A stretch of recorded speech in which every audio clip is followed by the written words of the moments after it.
Okay. We're live while you're taking that selfie. Check out Sarah's group. Check out what's Sorry, the group sorry to called? disturb you. We're live in my group. So say hi while you're multitasking.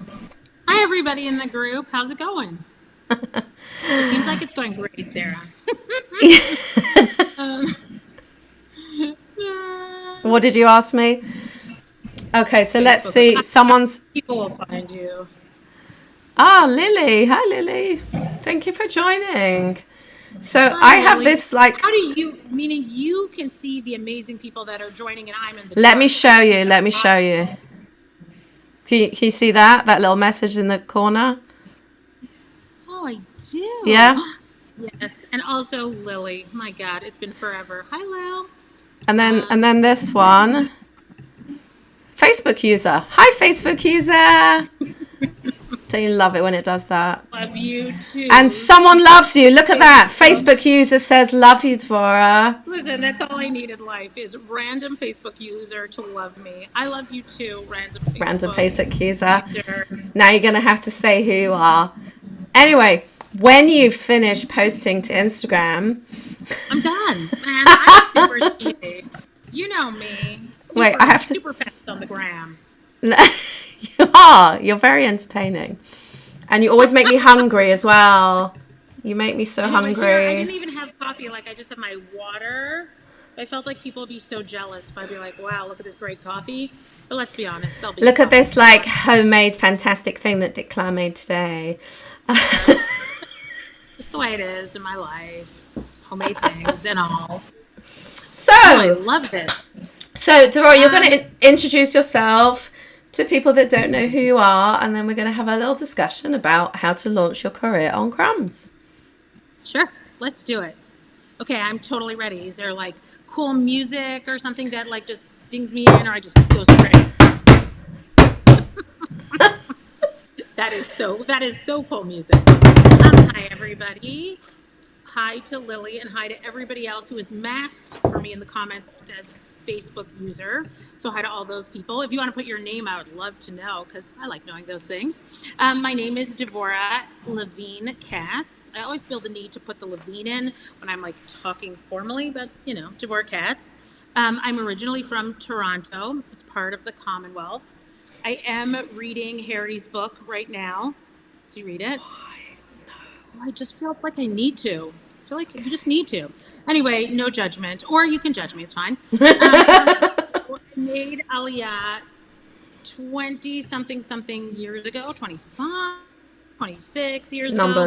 I was in graduate school at the time. I have my graduate degree in social work, which obviously is what builds this empire that you see behind me.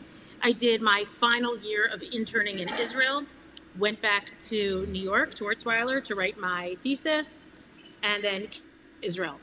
I got married to David Katz. There he is. Hi.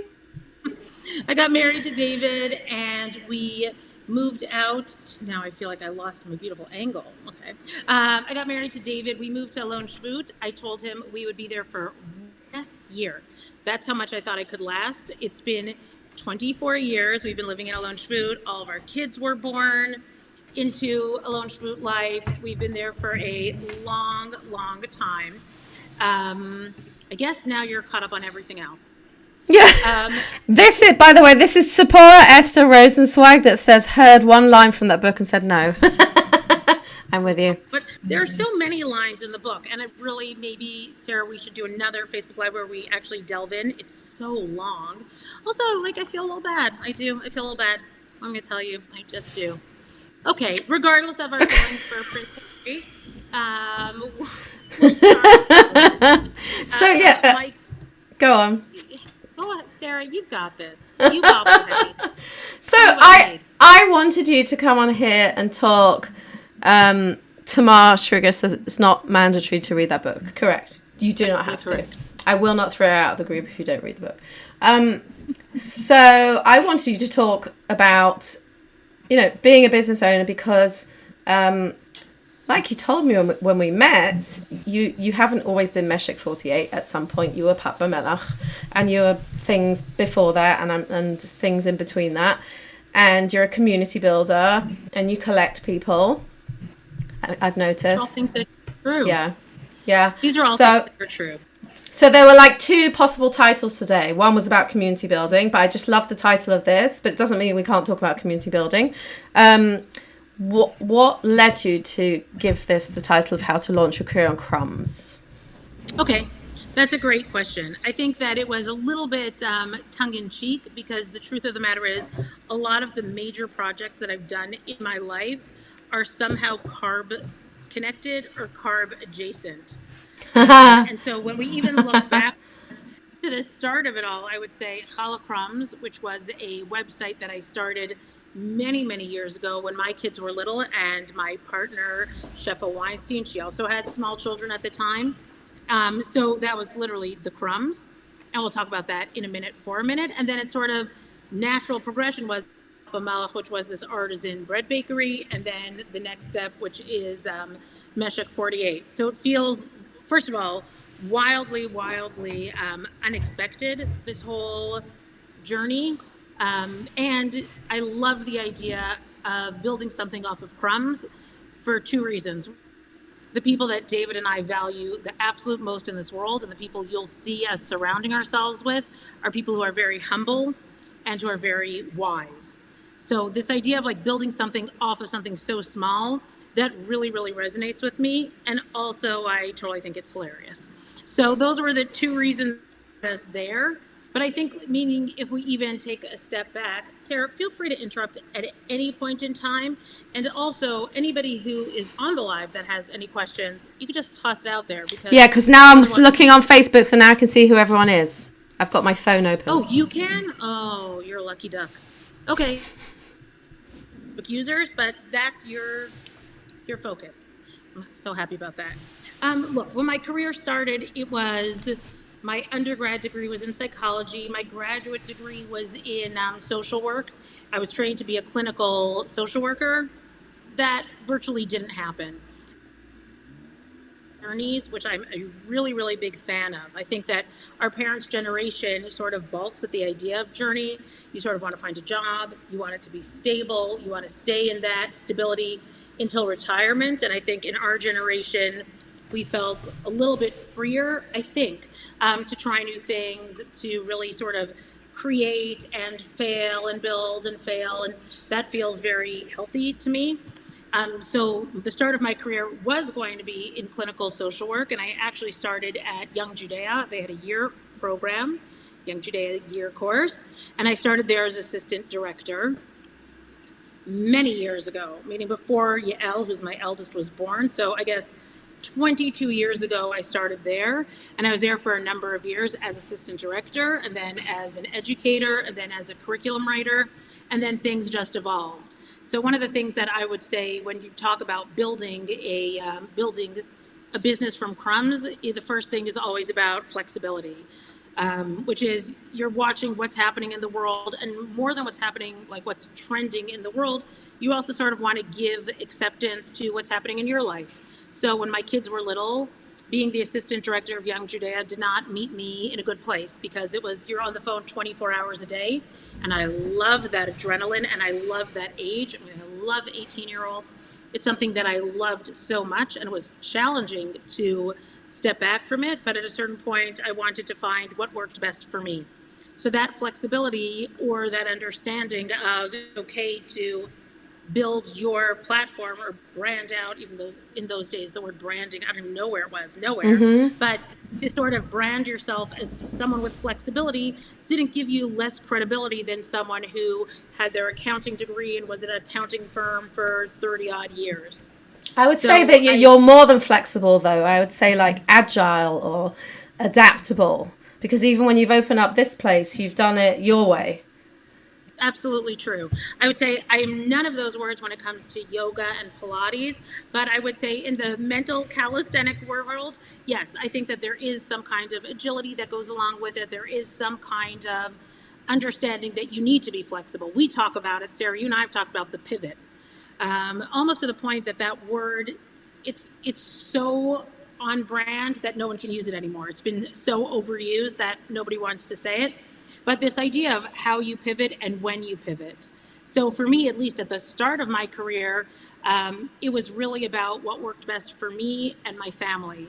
I really like kids, and I really like my kids. And so part of it, don't worry, none of them are watching, so it's fine. Should go to their head. But I really wanted that. I wanted to be home a little bit more, but I also wanted to keep my hand in things. And I think that maybe if I look back, that was one of the first things that I built out based on my specific needs. So crumbs, which was this website, which had all sorts of like games and recipes and coloring pages and craft ideas and discussion ideas for small kids. That was maybe the first community that I actively built to fill a need. Right? It felt like moms, especially young moms, were at home, a little bit isolated, a little bit unsure of where to find themselves. And that worked for me. In my screen, I'm frozen. Am I frozen in your screen? You're frozen, but I can still hear you, weirdly. Isn't that fascinating? Is there something that we should do, or should I stay frozen for the rest of the time? Knock it. You want to knock on it? Yeah, I think that's supposed to work. What would be the answer? I don't know. I also don't know. Let's see what happens. Oh no! Let's see what happens if I leave the live stream. It was just getting good. All right, here she is. She's back again. Where should we put you? On the right, on the left? Add to the right. Okay, now, why can't I see you?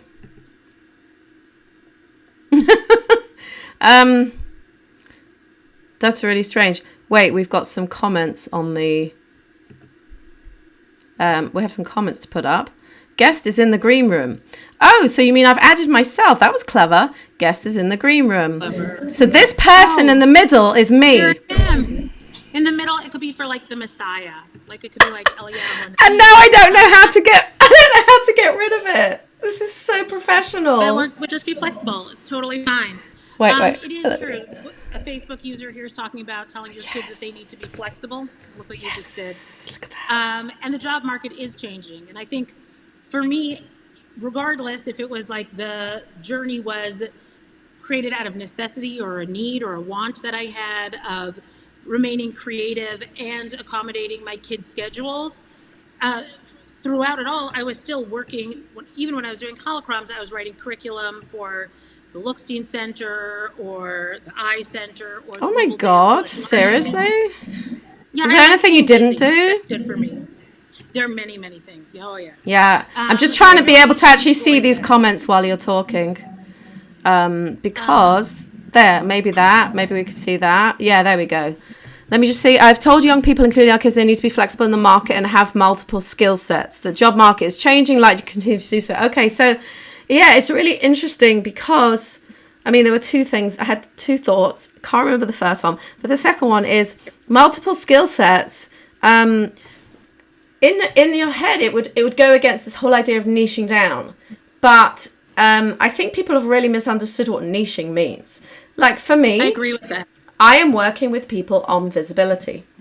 That is an umbrella term for everything that I am doing, which is helping people like with coaching or a photography session or, a one-on-one power session, or even coming and filming reels for them, or my latest ADHD adventure, which is user-generated content. We'll talk about ADHD in a minute. But I have all these skills and I don't need to kill them just because it doesn't fit in with someone's idea of what a niche. Like I had someone write to me say, I thought you were a photographer. What's all this coaching business? And I just wrote back and said, I work with people on their visibility issues and needs, and everything comes under the umbrella terms of visibility. And as soon as I said that, they were fine. You don't have to niche yourself to death. It's not necessary. Well, I think people get nervous when they're hiring, and especially hiring somebody who is an entrepreneur and out on their own. You very much want to pigeonhole people. You want to be able to judge them quickly and move on. Oh, you're the photographer, you're the baker. And I found that a couple of words that worked well for me is one, this idea of community builder. we'll talk about in a second, and also this idea of storyteller.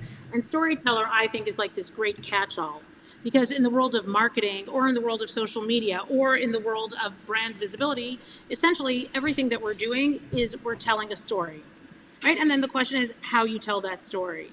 So for me, part of what happened was while I was writing curriculum and David was on his career trajectory, which was formal education and informal education, and then he started in this world of baking. And part of what happened for me was this idea of like, do I fit into that world? Do I want to fit into that world? I am a huge advocate for mental health, huge advocate for therapy.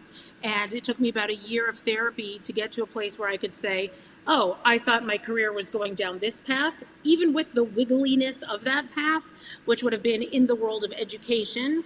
And maybe I could be okay being part of David's journey and not feeling resentful or feeling like, oh, I had to do that, which I didn't have to do it. And the reality is that in a very short amount of time, I discovered that I loved doing what I was doing for David, which ultimately wasn't for him at all, meaning I found a great voice in this world of building out workshops or building out the community that surrounded Pat Bamela. So right, and what you do, like you talked before about storytelling, and I think that's the really important, like I want to keep coming back to the title, how to launch your career or how to build your career or whatever.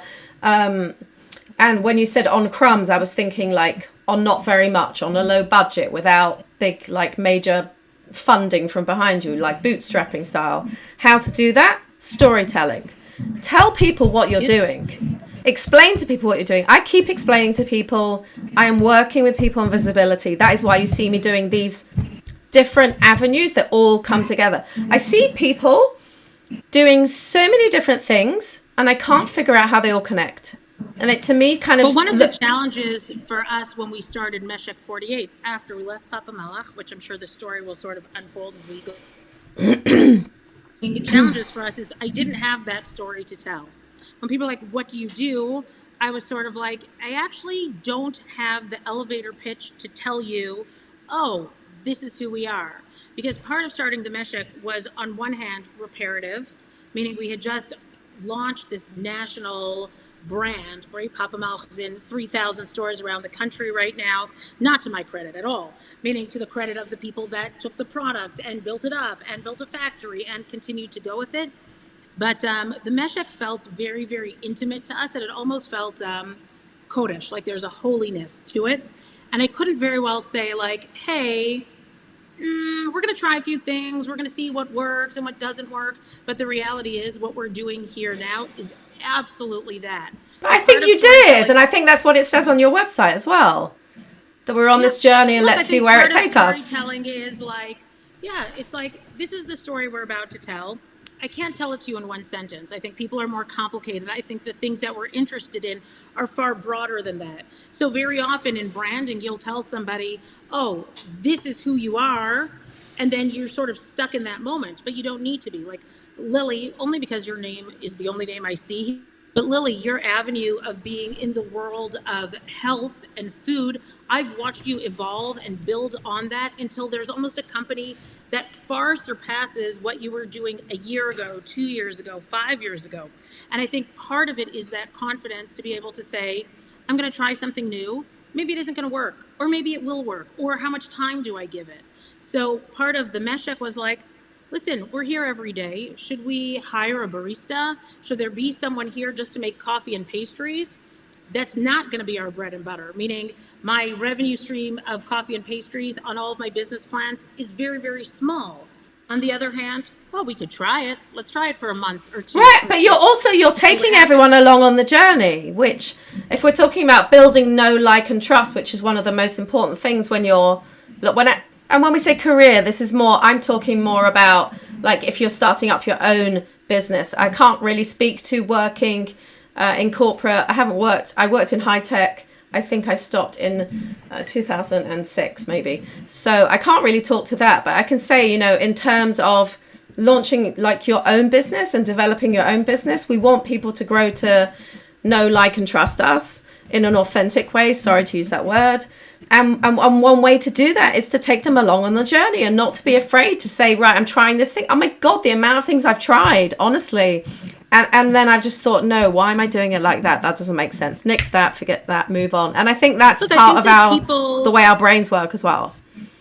I agree with you. I think that people that have a platform very often feel the need to somehow project this like perfect life or this very curated view, which I'm guilty of myself, meaning you don't want to come into a store that's messy. You don't want to book a workshop at a place that has no excitement or traction. So part of what we do is we do put our best face forward. But part of telling that story is to say, hey, you know what, farming is really important to us and sustainability. We're going to go down that route. Do I have an end game in mind? No. Do I think that planting a field of wheat is going to turn me into a farmer? I don't. No, but also you showed how like you broke the machine, or David broke the machine like on the first day. All day. So I think that's brilliant. Like you weren't trying to hide it, because otherwise people like get this unrealistic view of what it's like to try new things. That it's all just linear and that there's no ups and downs. I'll give you a great example.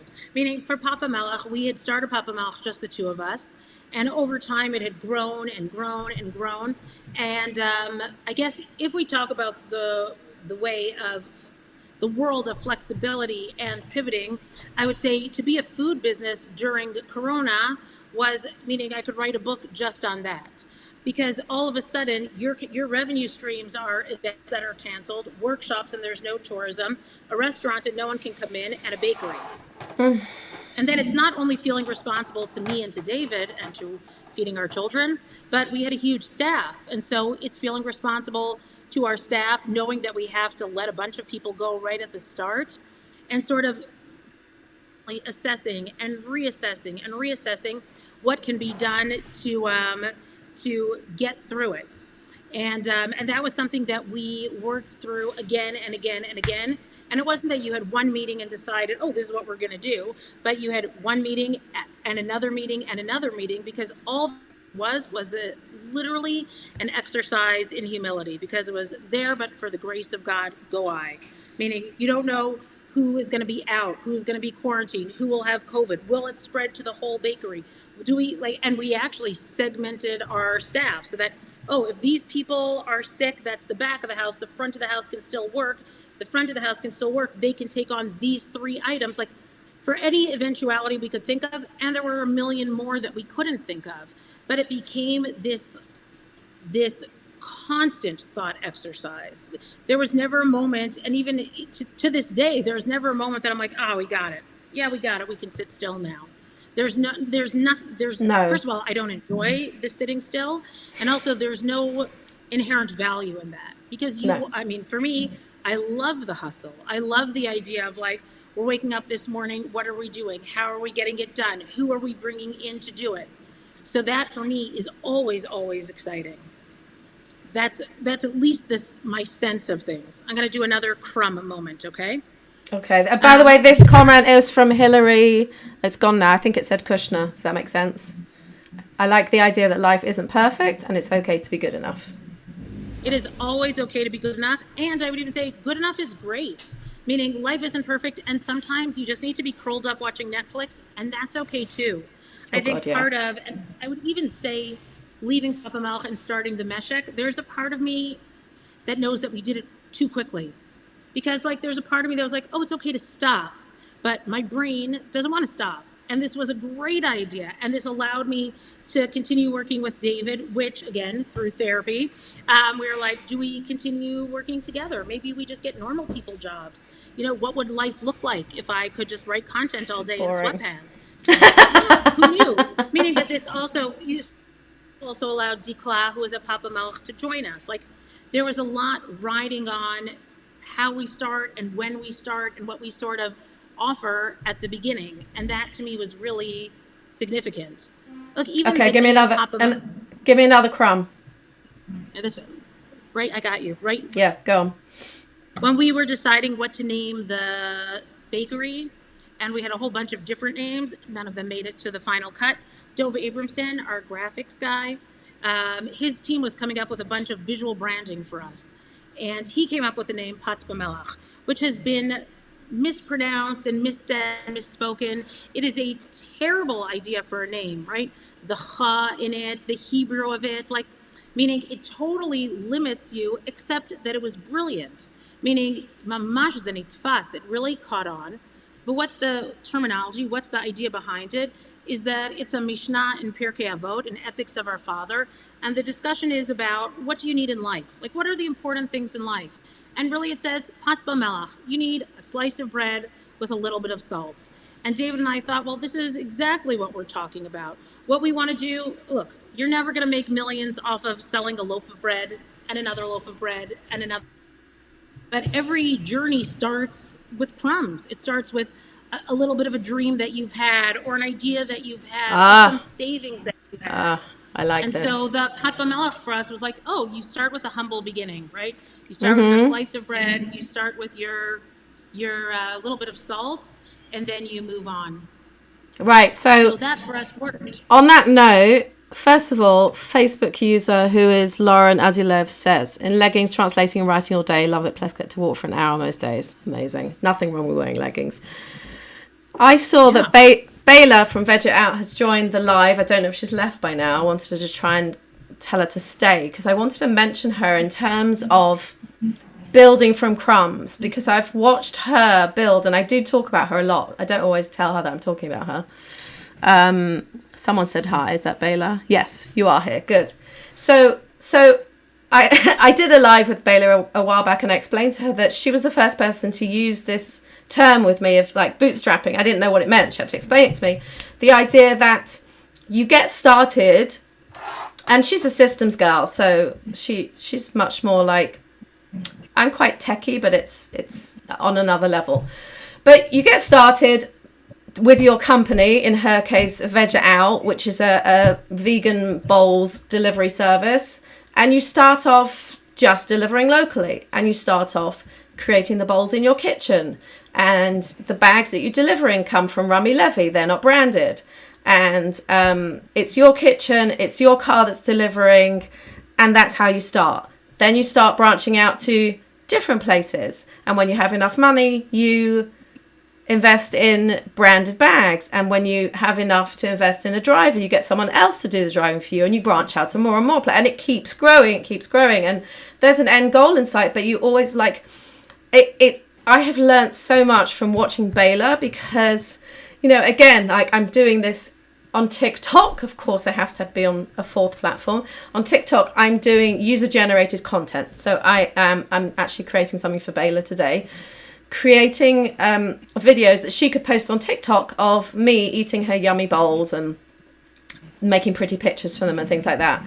And I had to hold myself back from going out and buying like props and stands and a new tripod, and I need this lot, and I need. And I did this when I set up my photography business. I had this idea in my head that I needed all of these things. And so that, you know, like I know the word crumbs was like a little bit of a play on word, but it's actually like, no, meaning it's a very, very important lesson. The story that you're telling now about Bayla is the story that I think most entrepreneurs can identify with. Meaning there are times that David and I were up at 4 a.m. and went through until who knows when at night, because it's your business and it's your baby and nobody else is going to cover for you. So if Bayla isn't sticking it in the car and driving it wherever, it's not going where it's not going to get go. delivered. Yeah. And I watched this interview with a woman on TikTok who built up her user-generated content business from nailing Fiverr and Upwork, I think it was. And how does she nail it on Fiverr? She figured out that every platform has an algorithm. So what happens on Fiverr, it knows when you're online, and it kind of rewards people for being online. She said she would literally just leave her computer open so that the platform knows that she's there. And she would be, I mean, she's like, not everyone has to do this. Obviously, you need your sleep. But she said, like, she was up at 4 a.m. replying to emails. There's an intersection between time and money, and there's adrenaline that has ebbs and flows, if I would put those two together. So I would say when you're starting out and it's your money and it is finite amount of money, so then what you're giving to your company is time, which means that David is up, especially in the bread baking business, he's up at 4 a.m, or we're delivering bags by ourselves, or our kids are, until half an hour before Shabbat. because that's what you have. That's the added value that you have, and that's a commodity that you. At certain points, you want to sort of buy back your time with money, so that Yeah. once you start making money, you're not putting it into your car, somebody else's car is taking it. Or you're not the one waking up at 4 a.m., somebody else is waking up at 4 a.m. But what I would also say when you talk about scalability, which is, for me, Papa Melch was getting bigger and bigger and bigger, right? The crackers that David and Dikla had created, they were chomped up and literally are in thousands of stores around the country. And the growth trajectory and the plan there was this plan on how to grow and scale up. And for us, I think we got to a point, for me, we got to a point, I don't know that I wanted it enough. Meaning, I loved Papa Melach and it was my baby. It really was. And I think it was far harder to leave than I ever expected. And I'll tell you that it took me quite some time to be able to walk into Rami Levy, because we had built, meaning, talk about building a community, meaning Sion and Papa Melech, we worked so hard to just integrate into that community.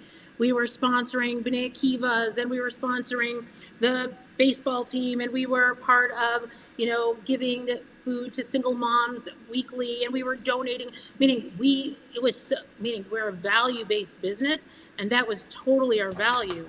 But that meant that after we left Papa Melech and I walked into Rami Levy, all of a sudden there are people like giving me the look, and the look is sort of somewhere between, did you just sell your company for millions of dollars, or did something happen and you had to leave, were you forced out?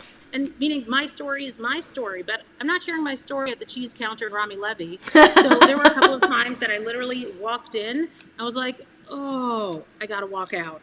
And I just sort of left my cart, sorry, Rami Levy, if you're watching, I just walked out.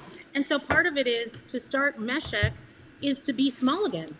Meaning that time and money continuum, I'm back to the time versus money that I was 8 years ago. That's a very good point. I have point. to say, and I wonder if other people online would agree, in the world of business, in the world of entrepreneurship, it's also okay to say, I can make enough money by doing X, and that's where I want to be. And so I'm going to try out X.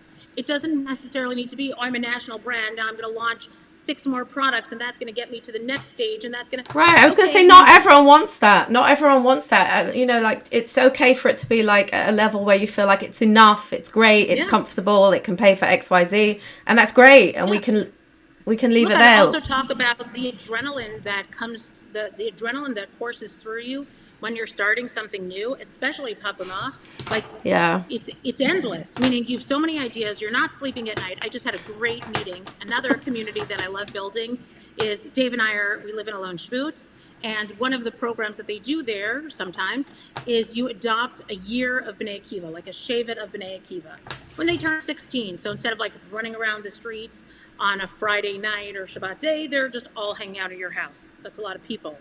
But this is from Baylor. Baylor wants to connect. Hi, Baylor. Okay, go on. We should definitely connect. And yes, thank you. But one of the things that we've built in those communities is, the first round of kids that we adopted 16 years ago are 32 and are grown-ups and are making their way. And the next round are 21. And I just sat with one of the young women in that group who she wants to launch her business now. And I think, wow, that adrenaline that you have, and she describes it as like, you can't sleep at night, you constantly like want to write something down, you have all of these ideas. It's so annoying. I love that adrenaline. I don't like it at night. Doing well, but I love that adrenaline, but also at a certain point, and I find it here, like, you go home and you're at home. And I sort of sit there, I talk about it as being, clause here. This Sunday and Monday, I always want a dog. On Sunday and Monday. Because on the weekends, like, my older 3 kids are out of the house. My daughter's in college. My son's in the army. My next son is in Mechina. And many Shabbatot, we are so lucky that most of them are home. And so Shabbat is like huge and loud and bombastic. And then Saturday night or Sunday morning, everybody leaves. And I come home Sunday after work, and I have my 2 kids at home who are, one's in high school and one's in 8th grade, and they are quite busy, and I'm obviously an embarrassment as a parent. So all of a sudden I'll come home and I'll be like, oh, I'm home. I don't need to run back here. I don't need to launch something. I don't need to, and I'm like, maybe I need a dog. So No. every Sunday and every Monday, I'm like, maybe I should get a dog. I'm not getting a dog. I might get a dog. What day is it Do today? it. Monday. It's Monday. I'm getting a dog. But This anyway, idea, the yes. adrenaline, and also, especially if we're sitting on Facebook, most people, I would assume, can identify with the dopamine hits that come with a great Instagram post, a great Facebook post, a great conversation. And Sarah, what you will also talk about is in the world of brand visibility, the same way that woman is leaving Fiverr on 24 hours a day, meaning we're getting pinged and dinged all the time, and you're supposed to respond. Come on in, just walk over there. You're supposed to respond when it happens in real time. And so suddenly there's this pressure of like, how on do I need to be and where do I draw that line? And is there a boundary between work and life? And that's something that is super hard to find. I was going to say like wisdom after that sentence, but I don't have wisdom. Oh, I was waiting. I was thinking you're going to wrap this all up with this like amazing conclusion. Great. It's no Lauren, problem. Lauren says, I feel the same way. 2 teams of Shabbat, only once in 3 weeks. Yeah, that's a whole other discussion. One of the things that people who are sitting on a Facebook Live like this one or watch it later, one of the things that you have is passion about what you're doing. And people read passion and people connect to passion. One of the reasons that I think David and I were so popular in a very limited, small world, but one of the reasons that we were so popular is it's very clear when you look at us or talk to us that we love it. We genuinely love what we're doing. That doesn't mean that we're going to be successful. It doesn't mean we're going to be millionaires. It doesn't mean we're not going to go bankrupt tomorrow.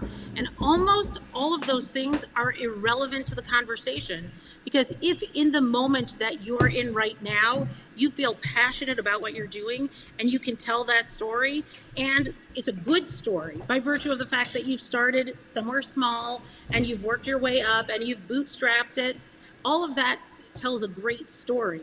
And so as you tell that great story, there's something that's really, really awe-inspiring about every single one of you, regardless of what specific field you're in. There's something that's just genuinely exciting about having passion. Amen. Amen. Amen to that. So to conclude, I always like to conclude.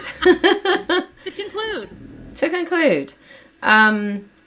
I mean, I think the 2 biggest themes that you talked about were building a community and sharing your story. And everyone's talking about sharing your story. And I think the message of that has got lost. And I think it's really just take everyone along on the journey with you. Otherwise, if someone comes in and someone follows you today, they aren't going to feel lost. Because you will always give a bit of a backstory. You'll say like, here we are today in our field and this is where it's been and here's where we are now. Like, you don't expect everyone to always know. And I've seen a lot of people do this. They'll introduce themselves. And to begin with, I was thinking, why are you introducing yourself? I'm thinking, because, you need to introduce yourself because you've got new followers.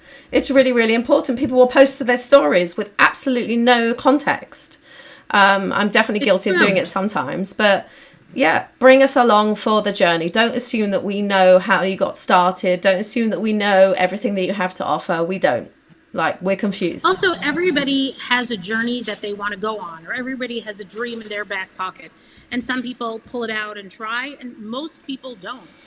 Most people have a dream and they stick it in their back pocket, and that's where it is, which is fine. That's a choice. But I think that there is something about people who are adventurers or are journeyers that go on these journeys, that there's something that everyone can identify with. Like, even if it's not, most people don't really want to build farms, but even I if do. it's, come visit. Meaning there's just something that's exciting about a unique story unfolding in real time. Yes. Brilliant. Gonna leave it there. Thanks. Thank you. And if anyone wants to find you, where do you hang out? You hang out most on Instagram? Goodness.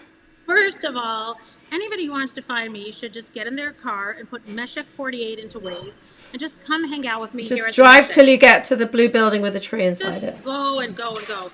The vibe is great and the coffee is great and it's just feel good.